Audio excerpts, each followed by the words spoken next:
My name's Katherine Kirk, Katherine T. Kirk. The rumours about my name being influenced by Star Trek are absolutely true. I did change my name, and my sister Vanessa Spock is somewhere here. So that gives you a little bit of an idea of how I think I do believe. Right, I'm just taking my time to warm up so that we can get seated. Great, so navigating politics. I've been really surprised about the reaction to this particular talk. Generally, apart from such a big venue like this, we've had a lot of people just jam-packed. And I'm not arrogant enough to think that that's because of me. I know that it's because of that word, politics. So, very interesting. Let's see if I can get this working. There we go. So, just to comfort you all a little, to let you know that I am allowed to be up here. That's a little bit about me. I think the main thing is that I specialise in working with troubled projects. So I started my career in coaching because I had friends who were working in industry and they loved the products they were working on, but the project managers and coaches were leaving. And they'd give me a call because I was cheap, and they would say, please come in and just see what you can do, because I have this strange upbringing where I was brought up in an Aboriginal tribe, so I don't think in a box. And I would go in and get my experience from working out crazy solutions underneath the Agile Lean banner and move on. And after a while, I thought, this is really stressing me out, so I'm going to do some easier projects. And I tried them, and I got bored. So I went back to the troubled projects because I really like the way that we think under stress. We just try and get the job done. And sometimes that really creates an environment for innovation. So that's a little bit about me. So navigating politics. So I've gone from troubled project to troubled project to troubled project. And I've noticed patterns. And if only we didn't have any people, everything would be fine. Yeah? So this is not a very well thought out theory. It's just based on experience. And you're going to see there's a lot of expertise in the room, and you're going to see inconsistencies and things that need correction. I put my hand up to that, and do feel free to come and tell me afterwards. But all I'm trying to do here is make a call out to everybody to start focusing in on this particular subject a little more, because I see that there's a problem, so we can have discussions. So today I'm just going to give you a short introduction. I'm then going to talk about my tribal view and in relation to collaboration and so on. I'm then going to talk about my journey in technology. It does connect and it is relevant, don't worry. And why Agile and Lean doesn't always stop the dreaded politics. Just a little kind of idea that I've got. Just an idea. And then, because I'm really interested in it, I'm going to talk about Eastern philosophy and how you can use that to help strategize yourself out of some of these difficult scenarios. And I have used those things in my day-to-day, and that's the sort of stuff that I'm trying to communicate at the moment. So, introduction. Guess what? Politics has been around for a very long time. Nearly 2,500 years ago, Aristotle was writing about it. So it's not your fault. Humans interacting with humans. But we mustn't underestimate the power of politics and what it can do to your Agile Lean initiative. You've got to remember that people have died holding on to political positions. So how do we expect a little loose framework to solve this deep human problem we all have? And also, I'm looking at just up the top there in grey so you can hardly read it. That's the definition I'm using for politics in this particular talk. Now, we may have been through this. Take down that portfolio board, transfer it to a spreadsheet. It's forcing people to be open about their priorities, and that's causing conflicts in the executive team. That was a very real thing that happened to me in a large corporation. That's politics. We showed a manager our last successful release, and he said, "Oh gosh, I'm really pleased. You've done so well. I'm sure that you're going to do twice the work I'm happy that you've done twice the work in the same time frame. But now I'm confident you can keep the same pace with a 50% reduction of programmers as well." That's true. That's how he announced a political decision that happened way above us in relation to losing half the programmers in the team. This one, I like this one, happened to me recently. "I'm all about trust, so don't mention any of this to anyone." That's an Agile manager there. This one, again, a recent one. "Please stop mentioning tech debt. It's depressing me and not in line with our innovation strategy." These are Agile lean teams, but these are hierarchical power plays that are happening around and inside it. You see, from my perspective, politics is a symptom. It's something that comes from frustration, pain, or fear. So let's go to my story. So, firstly, I want to clarify the tribe word. It's getting very trendy. And I have a bit of a different perspective. So the tribe word for me is a generic term, and it doesn't refer to the same thing or set of behaviours. It's a bit like nationality. That's how I see it. Because tribal behaviours are different around the world. So you'll have different behaviours for a rainforest tribe, because of the context, compared to a desert tribe, compared to a tribe that's located in the mountains, say, where it's quite cold. The one tribe that I was in, I was born into the Aranda tribe, and then I grew up in the Pitjantjatjara tribe. And just because I'd been born into the Aranda tribe, they always called me Aranda, even though I only lived there until I was 3 or 4 years old. And that gives you an idea of how strong the tribal bonds are in the environment I grew up in. So when I hear everyone using the word tribe, for me, I think that means peer group. So I just want to clarify that. However, even though I think Agile and Lean really isn't a tribe, I wouldn't die for it. It's not my nationality. It does have a tribal way of working. So let's just start by describing what I mean about a tribal way of working. In my tribe, the Pitjantjatjara tribe, or the Aranda tribe, was out in the middle of the desert. It was a lot of space, limited resources, a very harsh context. And we had specialists, hunters, foragers, elders, facilitators. And these specialists used to have big, kind of like conferences and get-togethers, ceremonies, where they would assemble as a peer group to test their skills and abilities. Right? However, day to day, we lived as a small family group, very nimble, adaptable group, maybe up to about 10 people. And we would have a hunter, a forager, an elder, or perhaps one person who has a multitude of skills, and everybody else would be supporting or cross-skilling. And we collaborated this way, leading interchangeably. So when it was critical, though, it could get very dictatorial. We were desperate for food, so we would be hunting, and the hunter would be in charge, and you had to do exactly what he said because he was the expert at the time. But if you were foraging, the same thing. The forager would often say, if we're hunting for rabbits, please don't put your hand down inside the burrow. Could be a snake. You kind of want to listen. You kind of want to do what you were told at that point. Incidentally, instead, you would get a long stick. You'd put some spit on the end of that stick and put it down underneath, and if you felt something soft and pulled it out and had fur on it, that was safe.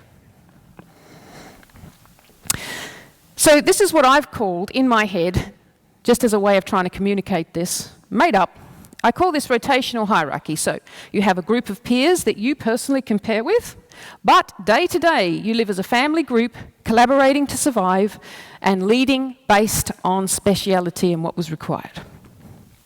The Agile Lean structure, very similar. These are specialists who are collaborating to innovatively succeed in a harsh environment. So techs, designers, facilitators. But day to day, we collaborate in very small groups. We get our sense of mastery and value from our external peer group, and we collaborate because that's how we get something which elevates our position in the peer group.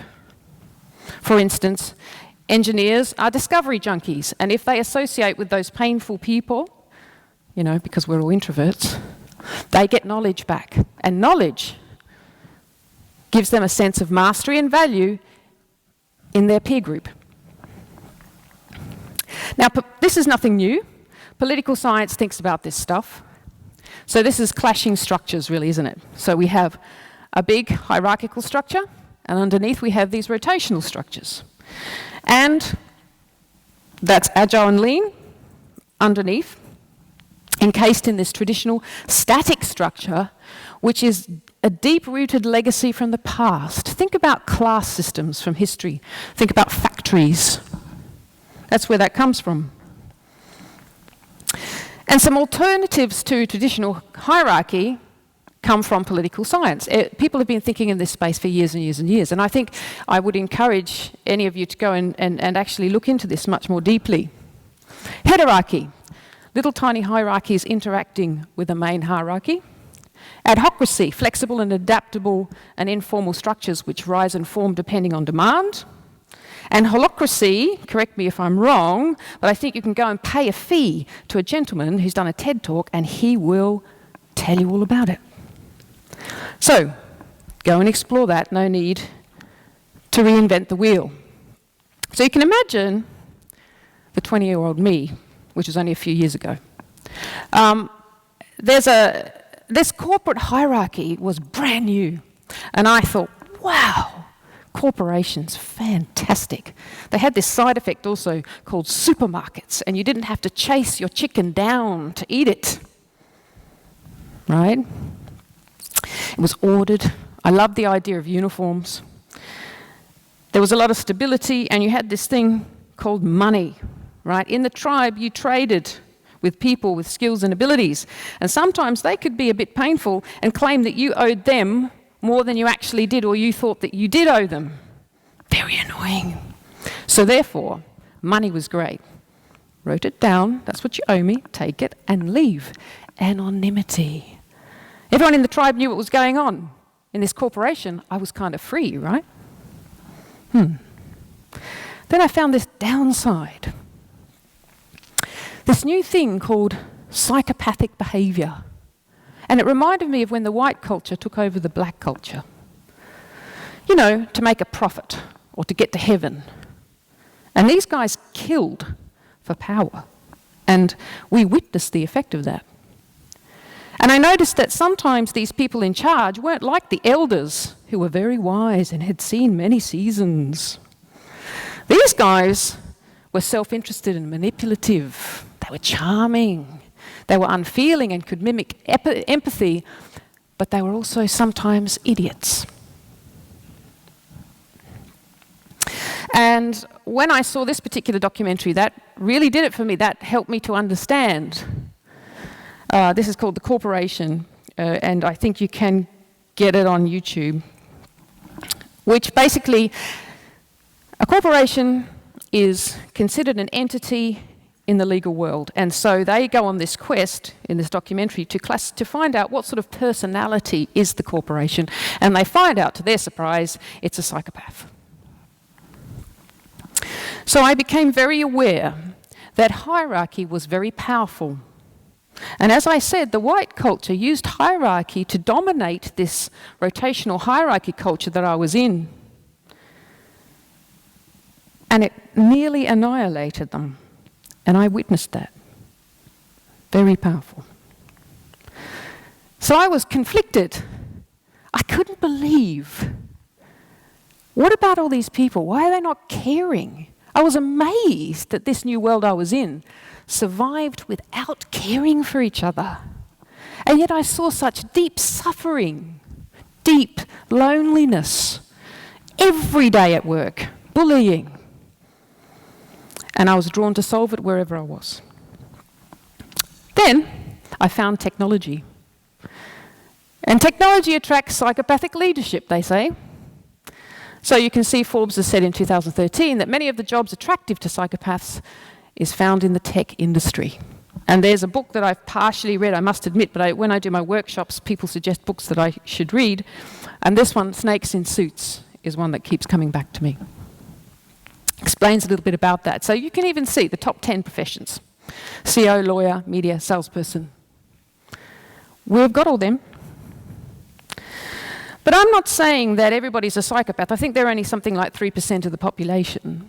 What I'm saying is that there is this financial and legal structure that has a legacy that as we get closer and closer to the finance and legal side of things, we start to get more and more psychopathic behaviour, or that's a pattern I seem to notice.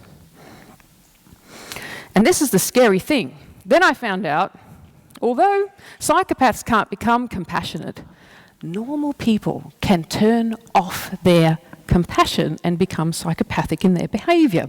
You must have seen this where a developer rises up the ranks till they're head of a department, and you just think, can you not remember what it was like to be in a team?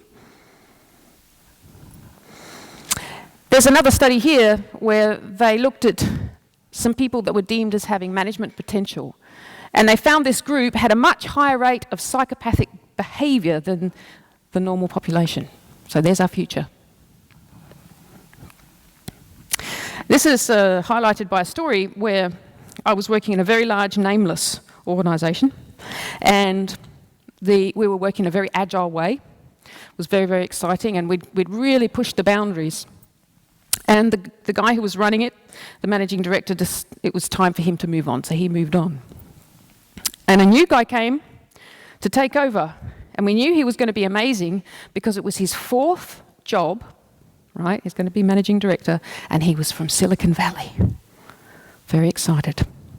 So when he turned up, he said to me, I hear that you're doing all this agile lean stuff, so come and have a chat with me. So I did, told him all about how we're running things. I thought, this is going to be great, because he's young and he's going to be right into this. And he looked at it for a while, and he sat back and he leant back in his chair. He said, So Katherine, I've got to tell you about this new thing that I've been reading about most recently. I said, oh yes. He said, first you do all your requirements. And he says, you get so much more control. It doesn't have to be chaos. Wow. So then I had to stand back and watch this framework of Waterfall suddenly trickle in, and we had big posters on the wall that said, we are now installing gates. Quality gates. Yes. That was fascinating, watching it reverse the other way around. And there's this other thing in the industry called introverts.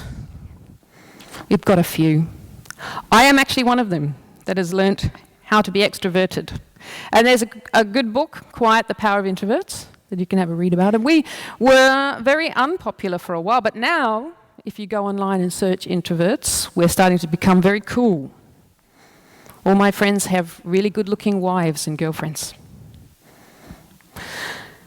Now, this is something that introverts have often said to me, yes, we do want management to consider our opinion, we just don't want to interact with management to tell them about it. It's a little trap. So you can see why technology loved Waterfall, right? Because you've got your psychopaths at the top, and they can make a plan and exert their power, right? And then the introverts, they don't have to interact that much. They just need to document everything and then blame somebody else. Beautiful. That's where our instincts lie. But there's one big problem. This very irritating thing. We are an industry where people are working with people to make tools that help people interact. Damn it. Okay. So even when they had Waterfall, there was a lot of interaction. And so Waterfall started busting at the seams because people were having to interact so much because of the change that was happening. So much change. So I started using tribal structures in this time because I was trying to adjust to this ever-changing environment and relieve suffering. Then I saw it in a book, Agile/Lean, and it had official practices and everything. Amazing. Brilliant. I'd found my place. So then, how come politics sometimes increases after Agile and Lean then? Well, here's a hint.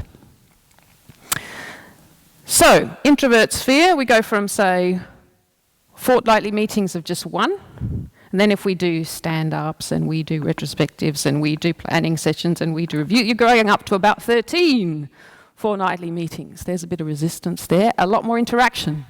The boss gets to say, do what I say, and we go, yes, sir, to maybe. There's a lot of interaction there all of a sudden. So the reason we have so much politics, in my personal view, is we've got a lot of psychopathic self-interested behaviour.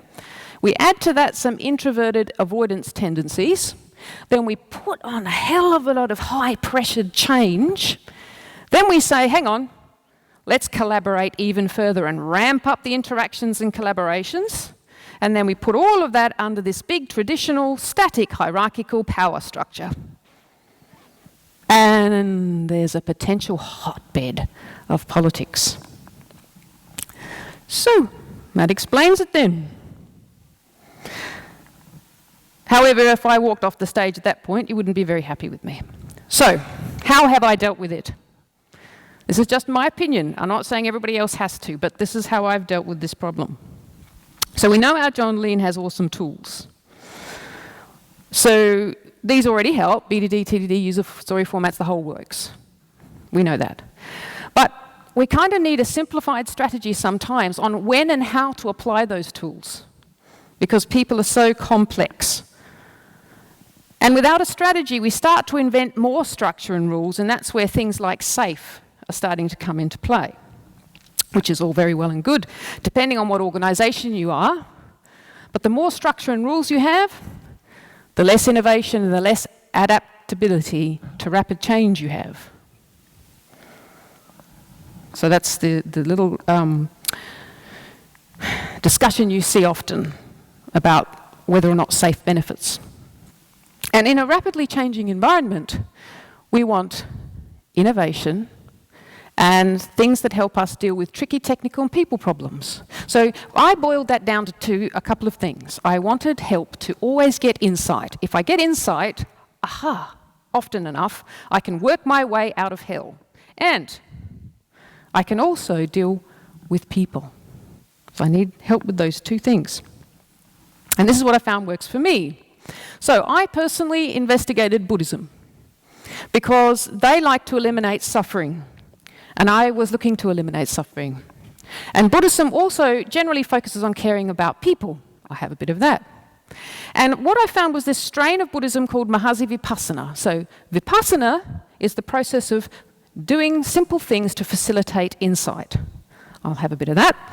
And Mahasi was this guy that lived in the last 100 years who tried to simplify Buddhist practices right down to the essential stuff. There were too many ceremonies. And he thought, look, people can't take time out of their lives to get insight, so what do we do to just strip away all the ceremonies and give them the basic tools? And it literally is simple stuff, like breathing, walking, noticing. Surprising how difficult it is, but don't worry, I've suffered through all of that for you on your behalf. Right, not that I'm bitter after 10 years. So, how do we cool down politics? Here's my strategy. Obviously, we keep our Agile and Lean toolbox handy, but we get a little less discriminating, and we find tools that you can put into that toolbox. Much, much more. And that way we can respond contextually to every political situation, because people are really, really different every time. They're never the same. So we can't say, this is the only way that it will work, this is the only solution, you learn this, you can solve every people problem you have. The first thing is to help people gain equanimity.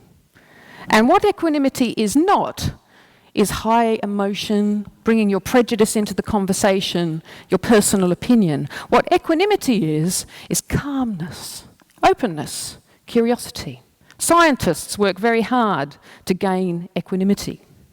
And amongst description of this is encourage inquiry without distortion. So look at something with interest, but without bringing all your prejudice with it. And the purpose of this is to get clarity about what is. Because we have a lot of dreams, being discovery junkies that we are. We say, well, we really want to be that in the future. But if we don't know where we are, how do we know how to get there? It's a bit like me saying, I would really like to get to Denmark, but I don't really know which country I'm already in. It's ridiculous.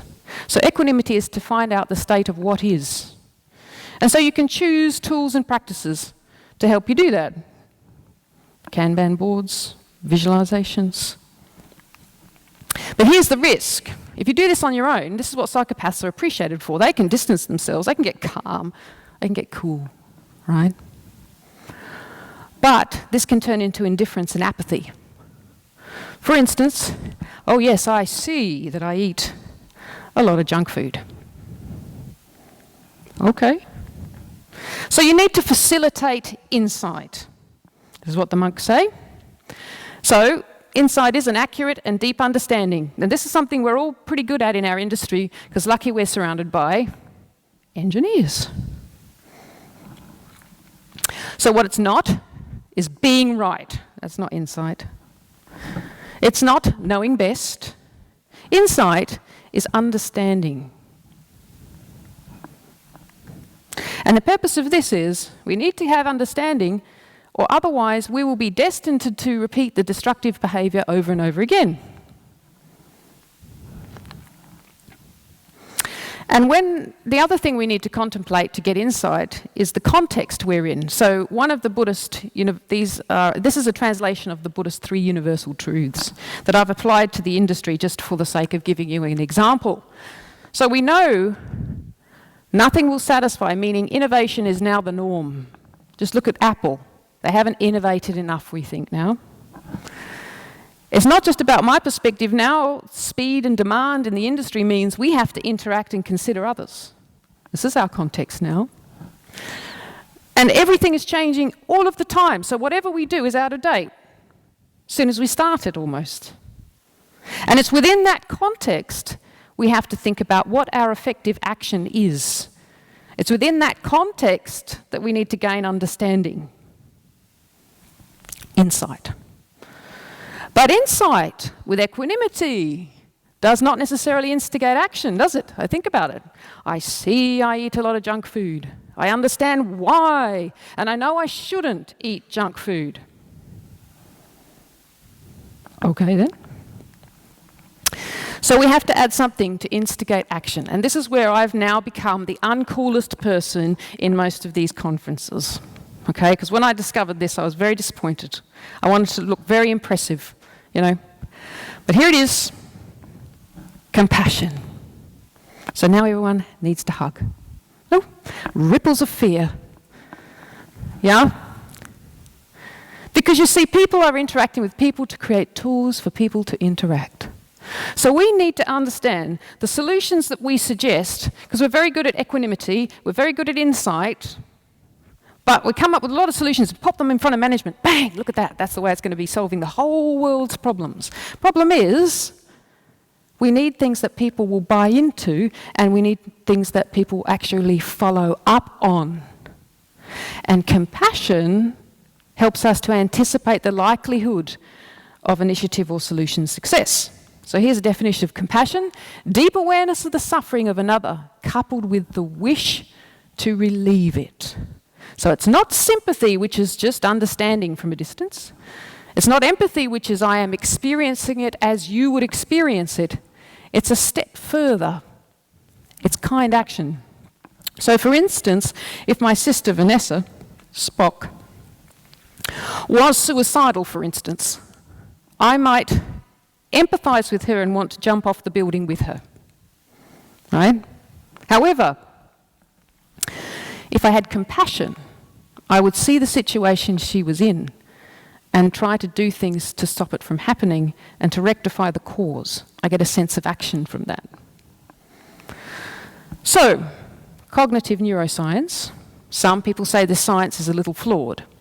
But Professor Singer's book and research seems to map directly to Eastern philosophy that I've been looking at. So, it's some area that might be of interest to others. And she says that empathy can be blocked. She also says it can lead to burnout, whereas compassion motivates. And this is the interesting claim, which is empathy increases negative emotions, but compassion increases activation in the brain networks associated with affiliation and reward. So when we're compassionate and we act on that, we get a sense of reward from it, and we're able to repeat this indefinitely, one would hope. Very interesting. So, equanimity, I see I eat a lot of junk food. Insight, I understand why and know I shouldn't eat junk food. Compassion, I feel how much this affects my body, my family and my future, so I'm going to. You see? Now this is very interesting because psychopaths don't like being left out. So they've managed in the last couple of years or so, in the last year, to put out a book. This is Andy McNabb, who's a psychopath, to say, hey. To our wonderful leaders, you don't need empathy. Get rid of empathy, focus on what you've got to do, ask yourself, what am I here to achieve? Because empathy doesn't help you get there. Interesting. But see, here's where psychopathic behaviour fails us. They're not able to access that database of compassion in order to understand what a people-orientated solution or initiative might be like to experience, and therefore they are unable to use compassion tools to increase the likelihood of a people-centered solution. Success. Very interesting. The fourth thing I do is, this is something the monks taught me after 10 years of doing these silence retreats. You need a lot of grit. You need a lot of determination. Politics has been around for a long time, and it doesn't get solved overnight. This is a continuous challenge. So we need things like continuous short cycles of action, experiments, steadiness. So grit is not one-eyed, stubborn, or repetitive action without wisdom. Grit is patience, experimenting and learning, wise resilience. It's strategic. And here's something that came from some of the workshops I've done. Sometimes it's fun. Fun keeps things going much longer. Silliness. And as other people have referred to me, joy, another concept that's gaining popularity at the moment. So if we look at this strategy, you need equanimity for clarity. You need insight for right understanding. Think about Jeff Patton's eternal quest of building the right thing versus building a thing right. We need compassion to generate effective action that works with human beings. And then we need grit and determination to create that sustainable action and pace that suits the individuals that are within the solution you're offering. Person asks the monk, how long should I continue? And the monk replies, for as long as it is wise to do so. So, in summary, in this ever-changing environment, we need to be aware that we're a bunch of people interacting with people to make software for people to interact. We need to consider the bigger picture, which from my personal point of view is, we have psychopathic self-interested behaviour, bunch of introverts, we have high pressure change, we have Agile and Lean ramping up the collaboration and interaction, and then we have pressure from this static traditional hierarchy that squeezes us all together into a potential hotbed of politics. So it's not your fault. It's okay. You just need to get clarity, focus on the right things, generate compassion, and find and incorporate ways of dealing with this problem of politics a little bit more long-term. So, maybe this is a different perspective to you, maybe it's not. And I hope I open things up for discussion and really do encourage you to research a bit more on the power of compassion. Thank you.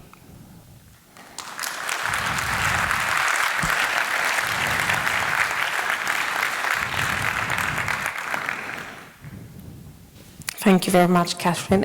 Does anyone have any questions on this talk? Yes. How do you differentiate between stubbornness and what was the wording? Resilience? How do you differentiate between stubbornness and resilience? I think it's about looking at the expectation and assumption you carry with that emotion. If you're expecting people to take your opinion above all others, I think that's a bit stubborn. If you're resilient, I think you're looking at the context with a little bit more clarity, so you're going to be responding to whatever's there in a more effective way. Does that make sense? In my head. I mean, we're going to have issues, because it's words, isn't it? And I knew this. And when I went in and discovered some of these things from the monks, I was just thinking, oh my God, it's like wordplay. You know, assumption into investigation, etc., etc., etc. But then it was pointed out to me that I could, when I was challenging a particular person, they said, I could call you an absolute pain in the beep or someone who's very challenging. It's amazing what different words do. So it's one of those things. But it's definitely an area to explore. Anyone else? I'm let off the hook. Yes. Well, thank you very much, Katherine. Thank you. And also, as Katherine said, please vote with the conference app. Thank you very much.